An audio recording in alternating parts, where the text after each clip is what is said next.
Hi friends, LIC వారి బీమా కవచ్ దీని టేబుల్ నెంబర్ వచ్చి 887. ఇది ప్యూర్ టర్మ్ ఇన్సూరెన్స్ ప్లాన్. దీంట్లో మీ వయసు 100 సంవత్సరాలు వచ్చేంత వరకు తక్కువ ప్రీమియం పే చేయడం ద్వారా 2 కోట్ల టర్మ్ ఇన్సూరెన్స్ని పొందవచ్చు. నెక్స్ట్ దీంట్లో కీ పాయింట్స్ని చెక్ చేసినట్లయితే ఫస్ట్ది level and increasing some issued option. దీంట్లో మీరు ₹1 నుంచి 2 కోట్ల వరకు మీ సమ్ ఇష్యూడ్ ఇంక్రీజ్ అవ్వడం జరుగుతుంది. నెక్స్ట్ రెండోది ఫ్లెక్సిబుల్ ప్రీమియం పేమెంట్ చాయిస్. దీంట్లో మీరు సింగిల్ ప్రీమియం కానీ లిమిటెడ్ కానీ రెగ్యులర్ ప్రీమియం ద్వారా మీరు ప్రీమియంని పే చేసుకోవచ్చు. నెక్స్ట్ మూడోది life time risk cover. Up to 100 years వరకు మీకు ఇన్సూరెన్స్ కవరేజ్ అనేది వర్తిస్తుంది. నెక్స్ట్ నాలుగోది మీ సమ్ ఇష్యూడ్ అంటే బీమా యొక్క అమౌంట్ని మీకు మ్యారేజ్ అయినప్పుడు, పిల్లలు పుట్టినప్పుడు దాని యొక్క అమౌంట్ని మీరు ఇంక్రీజ్ చేసుకోవచ్చు. మీ ఫ్యామిలీని బట్టి మీ బీమా యొక్క అమౌంట్ని కూడా పెంచుకుంటూ వెళ్ళొచ్చు. Next eligibility. ఈ పాలసీ తీసుకోవాలనుకుంటే మినిమం ఏజ్ లిమిట్ వచ్చి 18 సంవత్సరాలు, మ్యాక్సిమం ఏజ్ లిమిట్ వచ్చి 65 సంవత్సరాలు. అదేవిధంగా మెచ్యూరిటీ ఏజ్ వచ్చి 100 సంవత్సరాలు. నెక్స్ట్ దీంట్లో ప్రీమియం పేమెంట్ టర్మ్స్ వచ్చి single pay, limited pay, regular pay రూపంలో కూడా పే చేయవచ్చు. నెక్స్ట్ పాలసీ టర్మ్ వచ్చి సింగిల్ పే చేసేవాళ్ళు మినిమం పాలసీ టర్మ్ వచ్చి 10 సంవత్సరాలు, మ్యాక్సిమం పాలసీ టర్మ్ వచ్చి 82 సంవత్సరాలు పెట్టుకోవచ్చు. అదేవిధంగా లిమిటెడ్ పే చేసేవాళ్ళు మినిమం పాలసీ టర్మ్ వచ్చి 10, 15, 20 సంవత్సరాల నుంచి మ్యాక్సిమం 82 సంవత్సరాల వరకు పెట్టుకోవచ్చు. అదే రెగ్యులర్ పే వాళ్ళకి మినిమం పాలసీ టర్మ్ వచ్చి 10 సంవత్సరాలు, మ్యాక్సిమం 82 సంవత్సరాల వరకు పెట్టుకోవచ్చు. నెక్స్ట్ దీంట్లో మినిమం సమ్ ఇష్యూడ్ 2 కోట్లు తీసుకోవాల్సి ఉంటుంది. అదేవిధంగా మ్యాక్సిమం సమ్ ఇష్యూడ్ అంటే బీమాని మనం ఎంతన్నా తీసుకోవచ్చు.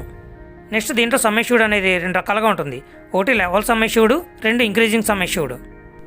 లెవెల్ సమ్ ఇష్యూడ్ అంటే మనం బీమా ఎంతైతే తీసుకున్నామో అదే అమౌంట్ని మనకి ఏదైనా రిస్క్ జరిగినప్పుడు త్రూఅవుట్ ది పాలసీ మనకి అందివ్వడం జరుగుతుంది. నెక్స్ట్ ఇంక్రీజింగ్ సమ్ ఇష్యూడ్ అంటే మీరు పాలసీ తీసుకున్న 6వ సంవత్సరం నుంచి మీరు తీసుకున్న బీమా యొక్క అమౌంట్లో 10% చొప్పున ఎవ్రీ ఇయర్ పెరుగుతూ వెళ్తుంది. అలా మీ బీమా యొక్క అమౌంట్ డబుల్ అయ్యేంత వరకు పెరుగుతుంది. Next life stage option.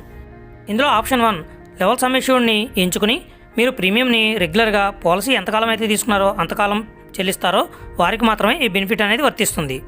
అంటే వాళ్ళు పెళ్లి చేసుకున్నప్పుడు వాళ్ళు తీసుకున్న బీమాలోని 50%ని పెంచుకోవచ్చు. అదేవిధంగా ఫస్ట్ చైల్డ్ పుట్టినప్పుడు 25%, సెకండ్ చైల్డ్ పుట్టినప్పుడు మరొక 25% బీమా అమౌంట్ని పెంచుకోవచ్చు.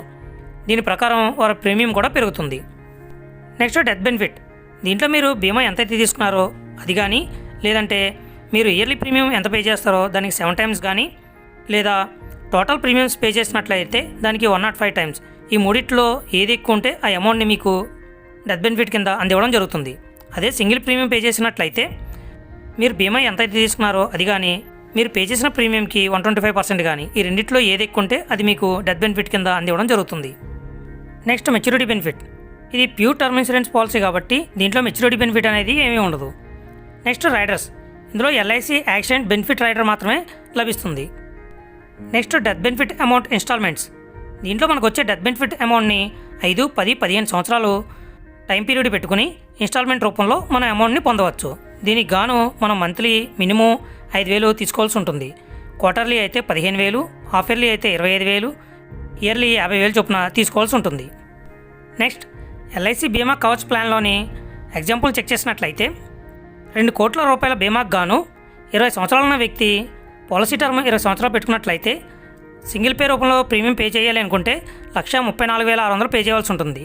అదే రెగ్యులర్ పే రూపంలో పాలసీ ఎంతకాలం అయితే ఉందో అంతకాలం పే చేయాలి అనుకుంటే 12,600. అదే లిమిటెడ్ పే రూపంలో 15 సంవత్సరాలు ప్రీమియం పే చేయాలి అనుకుంటే 14,800. అదే 10 సంవత్సరాలు మాత్రమే పే చేయాలి అనుకుంటే 19,200. 5 సంవత్సరాలు మాత్రమే పే చేయాలి అనుకుంటే 33,000 చొప్పున పే చేయవలసి ఉంటుంది. అదేవిధంగా 30 సంవత్సరాలు ఉన్న వ్యక్తి సింగిల్ పే రూపంలో 2,04,800, రెగ్యులర్ పేలో 19,000, లిమిటెడ్ పేలో 15 సంవత్సరాలకి 22,200, 10 సంవత్సరాలకి 28,800, 5 సంవత్సరాలకి 50,000 పే చేయవలసి ఉంటుంది. అదే 40 సంవత్సరాలు ఉన్న వ్యక్తి సింగిల్ పే రూపంలో 4,75,800, రెగ్యులర్ పేలో 43,600, లిమిటెడ్ పేలో 15 సంవత్సరాలకి 50,800, 10 సంవత్సరాలకి 66,600, 5 సంవత్సరాలకి 1,15,600 పే చేయవలసి ఉంటుంది. నెక్స్ట్ ఆప్షన్ 2 అయిన ఇంక్రీజింగ్ సమ్ ఇష్యూడ్లో ఇదే 2 కోట్ల బీమాకు గాను 20 సంవత్సరాలు ఉన్న వ్యక్తి సింగిల్ పేలో 1,85,600, లిమిటెడ్ పేలో 17,200, లిమిటెడ్ పేలో 15 సంవత్సరాలకి 20,000, 10 సంవత్సరాలకి 26,200, 5 సంవత్సరాలకి 45,400 పే చేయవలసి ఉంటుంది. అదే 30 సంవత్సరాల వ్యక్తి 20 సంవత్సరాల పాలసీ టర్మ్ గాను సింగిల్ పేలో 3,07,800, రెగ్యులర్ పేలో 28,200, లిమిటెడ్ పేలో 15 సంవత్సరాలకి 33,000, 10 సంవత్సరాలకి 43,200, 5 సంవత్సరాలకి 75,000 పే చేయవలసి ఉంటుంది. అదే 40 సంవత్సరాలు ఉన్న వ్యక్తికి సింగిల్ పేలో 7,54,800, రెగ్యులర్ పేలో 68,600, లిమిటెడ్ పేలో 15 సంవత్సరాలకి 80,200, 10 సంవత్సరాలకి 1,05,400, 5 సంవత్సరాలకి 1,08,200 పే చేయవలసి ఉంటుంది. Next rebates. 2 నుంచి 3 కోట్ల రూపాయల బీమా తీసుకున్న వాళ్ళకి మీరు కట్టే ప్రీమియంలో ఏ విధమైన తగ్గింపు అనేది ఉండదు. అదే 3 కోట్ల పైన బీమా తీసుకున్నట్లయితే మీరు కట్టే ప్రీమియంలో 2.25% నుంచి అప్ టు 4% వరకు మీకు తగ్గింపు అనేది లభిస్తుంది. Next loan facility. ఇది ప్యూర్ టర్మ్ ఇన్సూరెన్స్ పాలసీ కాబట్టి దీంట్లో లోన్ అనేది ఉండదు. Next grace period. దీనికి 30 డేస్ టైం అనేది ఉంటుంది. ఇంతలో మీకు పాలసీ అనేది నచ్చకున్నట్లయితే పాలసీని రిటర్న్ చేసి అమౌంట్ని పొందవచ్చు. ఇది ఫ్రెండ్స్ ఎల్ఐసి బీమా కవచ్ యొక్క కంప్లీట్ డీటెయిల్స్. ఈ వీడియో మీకు నచ్చినట్లయితే లైక్ చేయండి, యూస్ఫుల్ అనిపిస్తే అందరికీ షేర్ చేయండి. Thank you.